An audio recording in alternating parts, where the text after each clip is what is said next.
La Bolontio, kapital laut dari timur, bayangan hitam dari Tobelo dan akhir sang penakluk di tanah Buton.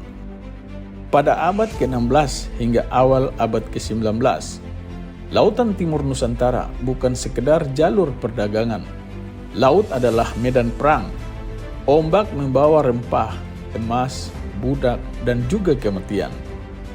Di antara nama besar yang membuat kerajaan-kerajaan gemetar, satu nama terus hidup dalam ingatan rakyat Buton, Muna, Selayar, Banggai, hingga Halmahera, yaitu La Bolontio. Ia dikenal dengan banyak nama. Di Buton, ia disebut La Bolontio. Di Makassar, orang mengenalnya sebagai La Bolong Tiong, yang berarti si hitam pekat. Di Tobelo, ia disebut sebagai seorang kapital laut, seorang panglima laut yang memimpin armada besar dari utara. Dalam manuskrip Buton menyebutnya berasal dari Tobelo, wilayah Halmahera Utara yang berada dalam kekuasaan Kesultanan Ternate. Sebagian kisah lain menyebut ia berasal dari Moro di Filipina Selatan, dari bangsa pelaut yang keras dan tangguh. Dan ada pula versi yang mengatakan bahwa nama La Bolontio bukan nama asli, melainkan gelar dari masyarakat Buton, karena ia berasal dari kampung Lontio di Banggai, sehingga disebut La dari Lontio, La Bolontio. Tetapi satu hal yang disepakati semua cerita, bahwa ia adalah sosok yang ditakuti. Seorang laksamana perang, seorang kapten laut, seorang penakluk, dan bagi sebagian orang menyebutnya seorang bajak laut. Tak ada catatan pasti tentang tahun kelahiran La Bolontio. Namun sebagian besar kisah menempatkannya pada masa ekspansi besar Kesultanan Ternate, ketika Sultan Zainal Abidin hingga Sultan Baabullah sedang membangun kekuatan maritim terbesar di timur Nusantara. Ia diperkirakan lahir di kawasan Tobelo Galela, Halmahera Utara atau wilayah Banggai yang saat itu berada dalam orbit kekuasaan Ternate. Ia tumbuh di dunia yang keras, dunia tempat anak-anak belajar mendayung sebelum belajar membaca. Dunia tempat ombak adalah guru pertama dan laut adalah kitab kehidupan.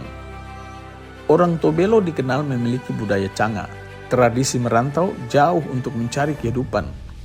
Mereka adalah pelaut pemberani. Jika perang dipanggil, seluruh laki-laki turun ke laut. Jika kehormatan diinjak, mereka menjawab dengan layar dan tombak. Sejak kecil, La Bolontio dikenal berbeda. Tubuhnya tinggi, bahunya lebar, tatapannya tajam. Konon, salah satu matanya rusak atau buta akibat pertempuran masa muda, membuat wajahnya semakin menakutkan. Ia tumbuh bukan sebagai nelayan biasa, ia tumbuh sebagai anak perang, anak laut, dan anak badai. Ketika dewasa, La Bolontio masuk dalam kekuatan maritim Kesultanan Ternate. Pada masa itu, Ternate bukan kerajaan kecil. Ternate adalah kekuatan geopolitik besar setelah Portugis membunuh Sultan Hairun. Putranya Sultan Baabullah bangkit dan melancarkan perang besar. Ternate tidak hanya ingin mengusir Portugis. Ternate ingin menguasai jalur laut, mengendalikan perdagangan, menyebarkan Islam, dan memperluas pengaruh hingga Sulawesi Tenggara, Buton, Bima, Selayar, Makassar, Banggai, hingga pesisir Papua. Untuk itu dibutuhkan bukan hanya sultan, tetapi panglima laut, dan salah satu yang paling ditakuti adalah La Bolontio. Ia dipercaya memimpin armada dari unsur Tobelo, Banggai, Maba, Patani, hingga Moro. Armada ini bukan kapal biasa, perahu besar, puluhan pendayung, ratusan prajurit, meriam di geladak, senjata api, tombak, parang, dan keberanian yang nyaris gila. La Bolontio bukan sekedar komandan, ia adalah simbol ketakutan. Sebelum menuju Buton, La Bolontio terlebih dahulu menaklukkan wilayah strategis seperti Kendari, Wawoni, Selat Buton, Teluk Kendari, jalur perdagangan laut. Ia menguasai laut seperti raja tanpa mahkota. Setiap kapal yang lewat diperiksa, yang melawan dirampas, yang lemah ditundukkan, yang kaya dijadikan upeti. Bagi Ternate ini strategi geopolitik, bagi rakyat pesisir ini adalah teror. Dalam banyak kisah rakyat, La Bolontio digambarkan bukan sekedar panglima perang, tetapi perompak bermata satu yang mengisi perutnya dengan hasil rampasan. Ia menyerang, menjarah, mengambil budak, membakar perahu, dan membuat kerajaan-kerajaan kecil gemetar. Di utara Pulau Buton, tempat armadanya berlabuh, kemudian dikenal sebagai Labuan Tobelo. Nama itu masih hidup hingga hari ini. Sebuah penanda sejarah bahwa armada dari utara pernah datang membawa perang. Saat itu kerajaan Buton dipimpin oleh raja kelima, yaitu Langujuraja, bergelar Sangia Yigola atau Raja Mulai. Buton bukan kerajaan lemah, tetapi ancaman Labolontio terlalu besar.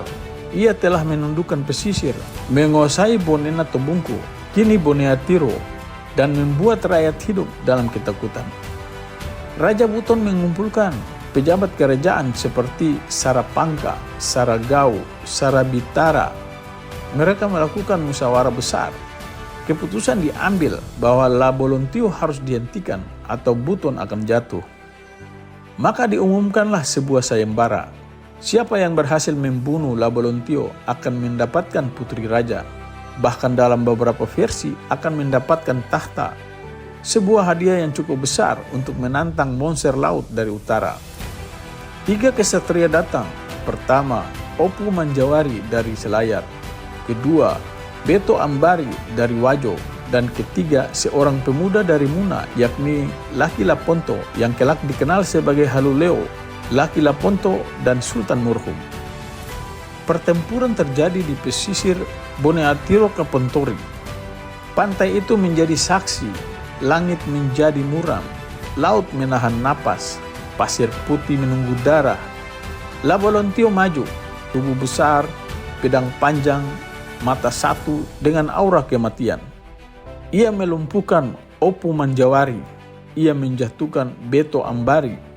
2 jawara tumbang dan rakyat mulai putus asa. Tetapi Laki Laponto belum bergerak. Ia menunggu, mengamati, mengukur, dan ketika saatnya tiba, ia pun maju. Pertarungan Laki Laponto dan Labolontio menjadi legenda. Dalam satu versi, Laki Laponto menggunakan strategi sederhana namun jenius. Ia menendang pasir ke arah mata Labolontio.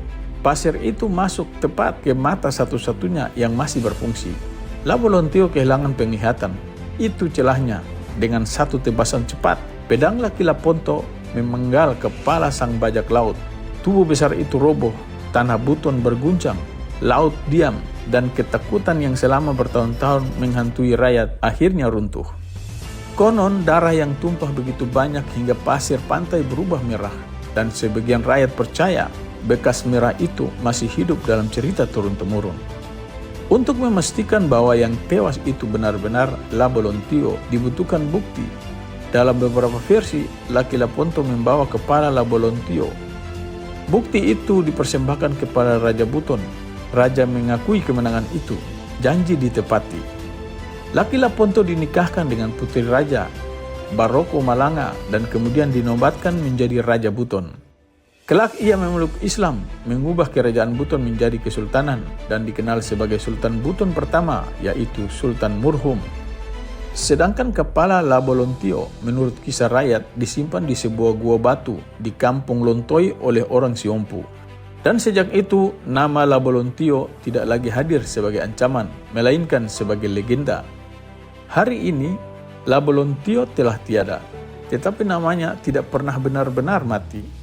Labuan Tobelo masih ada, cerita rakyat masih hidup, manuskrip Buton masih menyebutnya, sejarah Ternate masih menyimpan bayangannya. Ia dipandang berbeda oleh setiap orang. Bagi Kesultanan Ternate, Labolontio adalah panglima ekspansi. Bagi rakyat Buton, Labolontio adalah perompak bermata satu. Bagi sejarawan, Labolontio adalah simpul antar politik, agama, dan kekuasaan laut.